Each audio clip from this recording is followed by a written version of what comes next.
উনারা গেছেন বডিগার্ড হিসেবে মাননীয় প্রধান উপদেষ্টার। আমি মনে করি মাননীয় প্রধান উপদেষ্টা এরকম কোনো বডিগার্ডের প্রয়োজন ছিল না। এই পুরো ঘটনাটাকেই খুব নেতিবাচকভাবে দেখি।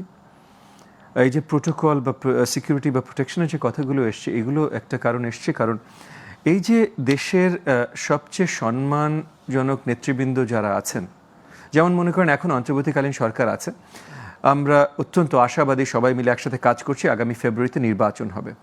নির্বাচনে যদি বিএনপি জয়লাভ করে বা আমাদের জোট, মানে আমরা একসাথে জোটে আছি যেহেতু বিএনপির সাথে, আমাদের জোট জয়লাভ করে, তাহলে সেই জোটের একদম প্রিমিয়ার নেতাদের ভেতরে জনাব মির্জা ফখরুল ইসলাম আলমগীর।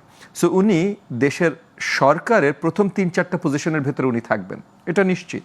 যদি কোনো কারণে আমাদের জোট জয়ী না হয়, তাহলে দ্বিতীয় বৃহত্তম যে দলটা আছে এখন এই মুহূর্তে, সেটা হলো বাংলাদেশ জামাত ইসলাম। তাহলে বাংলাদেশ জামাত ইসলামের জয়লাভ করার একটা সম্ভাবনা আছে যদি আমরা জয়লাভ করতে না পারি।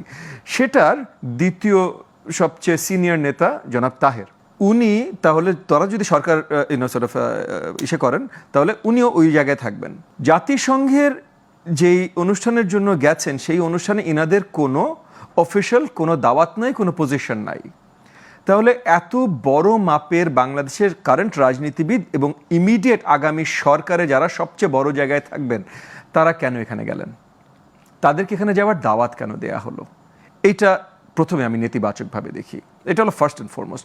এবং পলিটিক্যাল মহলে একটা আলোচনা শুরু হয়েছে গত কয়েকদিন ধরে, যে উনারা গেছেন বডিগার্ড হিসেবে মাননীয় প্রধান উপদেষ্টার। আমি মনে করি মাননীয় প্রধান উপদেষ্টার এরকম কোনো বডিগার্ডের প্রয়োজন ছিল না, এবং এটা সত্যি কিনা আমি তাও জানি না। তবে লোকাল পলিটিক্যাল মহলে এই আলোচনাটা শুরু হয়েছে যে ওই আওয়ামী লীগ বা এই যে আওয়ামী লীগের দোসরা যারা বা ওখানে পলাতক যারা আওয়ামী লীগ সাপোর্টার আছেন, তারা যদি আক্রমণ করেন, এটার থেকে একটা প্রোটেকশন, এটার প্রয়োজন ছিল না, কারণ স্টেট প্রোটোকল ফুল মাননীয় প্রধান উপদেষ্টা পান। সো অত্যন্ত দুঃখজনক ছিল ওনাদের ওখানে যাওয়া। ওনাদের দাওয়াত নাই, তাও ওনারা গেছেন। কেন গেলেন?